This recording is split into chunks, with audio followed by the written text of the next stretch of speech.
SKU untuk mempermudah verifikasi produk yang dijual. SKU itu apa deh? Itunya? Ya, stock keeping unit. Stock keeping unit gitu ya. Strategi pertama itu ya? Ini kita membahas itu. Mari nge-vlog di kebun desain. Assalamualaikum warahmatullahi wabarakatuh. Selamat datang di vlognya Kebun Desain. Oke, di pertemuan kali ini kita akan membahas sesuatu yang sangat penting buat orang-orang yang sedang berbisnis atau sedang berjualan. Betul. Nah, hari ini kita akan membahas soal strategi penjualan dalam bisnis. Betul sekali. Nah, karena ini kenapa penting? Karena percuma kalau Anda berbisnis, Anda berjualan, punya produk bagus, tapi nggak punya strategi buat jualnya. Ya. Nanti malah nggak terjual. Benar. Nah, Atau gitu ya. malah barangnya jadi menumpuk. Seperti itu.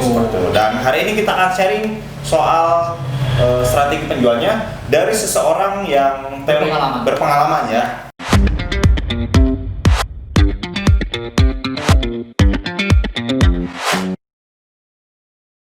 Bisa diverifikasi nanti. Iya, betul.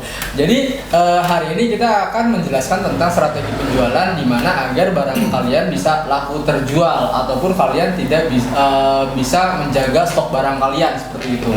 Jadi ketika ada customer minta barang, oh barangnya masih ada gitu. Jangan sampai ketika customer itu minta barang, ternyata barangnya nggak ada, jadi low sell, bener nggak? Iya betul. Jadi barang goib. Iya, barang goib. Nah, ini adalah tentang stock keeping unit atau SKU istilahnya. Nah, jadi saya dapatkan dari bukan channel ya, akun Instagram joska_id ini terverifikasi ya. Karena dia pakar financial planning juga dan dalam berbisnis juga udah andal lah. Ya, banyak bisnisnya lah orang itu. Ya, seperti itu. Bisa dicek Instagramnya joska_id. Nah, ya, betul. Jadi sederhananya seperti ini. SKU adalah semacam kode untuk mempermudah identifikasi produk yang dijual. SKU itu ya? Jadi kalian bisa, misal kalian seorang UMKM gitu ya, atau baru berwirausaha, kalian tinggal buat aja sendiri nih kode-kode untuk sweater, kodenya berapa, terus untuk celana kodenya apa, seperti itu. Untuk misalnya hoodie, kodenya apa, celana jeans kodenya apa. Nah, itu bisa dimasukkan ke dalam SKU untuk mempermudah verifikasi produk yang dijual. SKU itu apa deh? Itunya? Ya, stock keeping unit. Stock keeping unit gitu ya. Strategi pertama itu ya? Ini kita membahas itu. Oh, kita membahas itu. Ya, seperti itu. Nah, biasanya ada unsur brand, ukuran, warna, dan tipe barang. Nah, seperti itu. Nah, jadi dikatakan di sini makin banyak SKU, biasanya makin susah maintenance stok produknya. Jadi kalau misalnya makin banyak produk nih ya, kalian akan makin pusing nih. Waduh, produknya terlalu banyak. Misalnya ada baju, ada hoodie, ada celana dalam, ada jam tangan dan lain-lain. Itu kan pasti kita benar-benar harus ngecek secara berkala gitu kan ya. Gimana kalau misalnya kondisinya seperti ini? Tahu-tahu stok barangnya kosong atau tahu-tahu stoknya nyelip satu. Gimana? Efeknya pasti beda-beda. Kalau ternyata stoknya kosong, misalnya nih, ada orang nanya ke kita, "Bang, saya mau beli hoodie sama sweater." Pas dicek stoknya kosong, otomatis itu akan menjadikan kerugian dalam artian loss sell. Bener nggak? Jadi penjualan hilang lah gitu. Bener ya? Tidak terjual ya, tidak ada penjualan lah. Iya, tidak ada penjualan. Terus begitu sebaliknya, kalau ternyata stoknya berlebih, ada loss biaya operasional. Barangnya ada banyak, tapi nggak ada yang beli. Rugi nggak? Rugi karena nggak ada yang beli seperti itu, dan itu akan membengkakkan biaya operasional.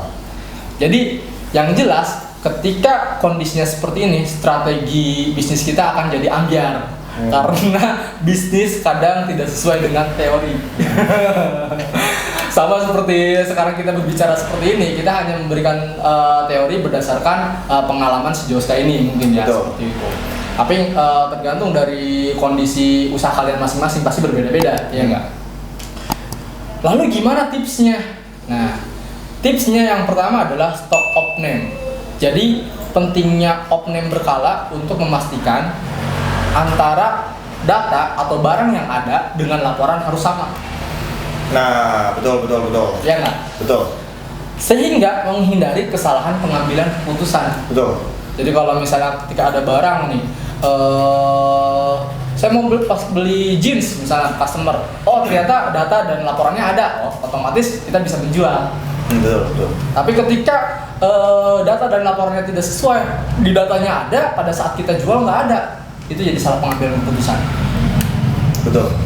Ini apa ya? Menjadi salah satu kekurangan orang Indonesia sebetulnya. Ya. Itu ada miss antara data dengan fakta di lapangan. Yeah. Itu suka seperti itu. Yeah. Nah, para pebisnis ini harus bisa mensinkronkan itu, data stok misalkan realnya ada atau tidak dengan data yang kita pegang dengan laporan yang ada. Seperti itu. Jadi ibaratnya bentuk fisiknya harus ada. Misalnya sweater ada 10, oke, ada 10 ya bentuk fisiknya. Di laporan juga tulisannya harus ada 10. Betul. Gitu. Jangan sampai ada 10 ternyata realnya di datanya kosong. Atau sebaliknya seperti itu. Di datanya ada, realnya kosong. Seperti itu. Itu yang pertama adalah stock of name. Yang kedua, analisis. Buat restock barang lama. Penting banget melihat histori penjualan sebelumnya. Misalnya nih, bulan lalu ternyata banyak penjualan dari celana jeans.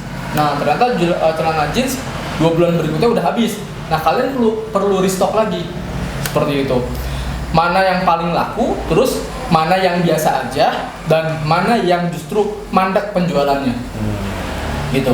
Jadi buat pembelian barang baru, selain melihat histori penjualan yang lampau, penting banget punya kemampuan membaca tren dan perilaku konsumen.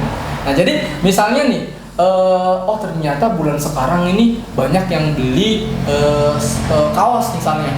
Nah, kalian jangan malah membeli celana jeans, gitu. Jadi kalian juga harus pintar-pintar membaca tren. Ya, gerakan pasar ya. Gerakan pasar seperti apa? Dicek gitu. Oh, bulan sekarang ini dari tanggal 1 sampai tanggal 28 banyak yang beli sweater gitu. Berarti bisa diterapkan lagi nih untuk bulan berikutnya dari tanggal 1 sampai 28 beli lagi sweater seperti itu. Iya. Tuh, jangan beli barang yang lain. Betul. Ya, ini lagi kemampuan kita harus ditingkatkan soal analisisnya. Jadi misalkan sekarang itu musim Korea, terus banyak orang yang nyari baju-baju Korea, baju K-pop. Ya kita pasarnya ke situ gitu. Ya, gitu. Jangan malah nyasar pasar misalkan celana lebaran, celana Arab misalnya. Celana Arab, jangan. Nah, itu pentingnya analisis, benar ya. Jadi kalian harus benar-benar kalau bisa kalian buat Excel-nya gitu ya. Dari pertanggal misalnya. Tanggal 1 laku sweater 5, tanggal 2 sweater lagi, tanggal 3 sweater lagi. Nah, nanti tanggal berikutnya apa? Nanti bisa diterapkan untuk bulan berikutnya. Jadi jangan anggap ribet ya, itu buat kepentingan usaha kalian kayak gitu. Nanti juga kalau udah terbiasa mah kalian udah nggak ngerasa ribet sih. Iya. Jadi dibiasakan dari mumpung usaha kalian kecil. Jadi ketika usaha kalian besar, itu kan lumayan juga biaya operasionalnya. Iya. Dan udah jadi kebiasaan sih. Jadi kebiasaan seperti itu. Jadi standar lah. Iya, jadi standar. Kemudian yang ketiga, kapan waktu yang tepat untuk order dan berapa kuantitasnya. Nah, jadi ini tentukan trailing stoknya. Misalnya seperti ini. Di level kuantitas berapa stok barang yang paling laku harus di restock. Oke, kita berbicara lagi masalah clothing tadi ya. Misalnya di bulan Juni, sweater itu paling laku itu adalah 150 pieces. Nah, jadi kamu jangan sampai beli lebih dari 150 pieces. Karena belum tentu bulan berikutnya itu bakal laku 150 pieces. Iya. Jadi benar-benar kalian harus tentukan berapa kuantitas maksimalnya seperti itu. Nah, berapakah jumlahnya? Ya, tadi balik lagi seperti yang Didu bilang, sesuaikan dengan tren, histori dan kondisi arus kas juga. Jangan sampai kalian punya kas cuma 1 juta, pengen beli sweaternya 200, itu nggak akan cukup. Iya, betul. Intinya atau kuncinya, jangan sampai salah ambil keputusan yang dapat berakibat hilangnya potensial buyer atau customer kita karena storage manajemennya yang kurang baik. Ya, jadi sederhananya kayak gini kayaknya. Ya, kalau misalkan maksimal penjualan kalian itu mentok di angka 100, Ya. jangan ambil nanti barang Ya. ke supplier Ya. itu 200 kayak gitu. Gitu betul. Malah nanti kalian bisa rugi. Iya, kayak jadi gitu. biaya operasional membengkak. Ya, kayak gitu. Dan bisa kemungkinan loss sale juga sih ya kalau misalnya apa namanya tadi seperti di awal dibilang kalian beli barang 100 gitu. Kemudian bulan depannya lagi ternyata laku 200. Berarti kalian kekurangan berapa tuh? Kekurangan 100 gitu. Jangan sampai seperti itu juga. Intinya jangan sampai loss sale dan jangan sampai biaya operasionalnya membengkak. Iya, seperti itu ya. Oke, itu aja sih. Oh, berarti berapa poin itu tadi? 3. Ada 3 poin ya terkait dengan strategi penjualan. Ya, jadi stock of name, analisis pasar, dan yang ketiga adalah tadi kapan waktu yang tepat untuk order dan berapa kuantitasnya. Nah, gitu ya.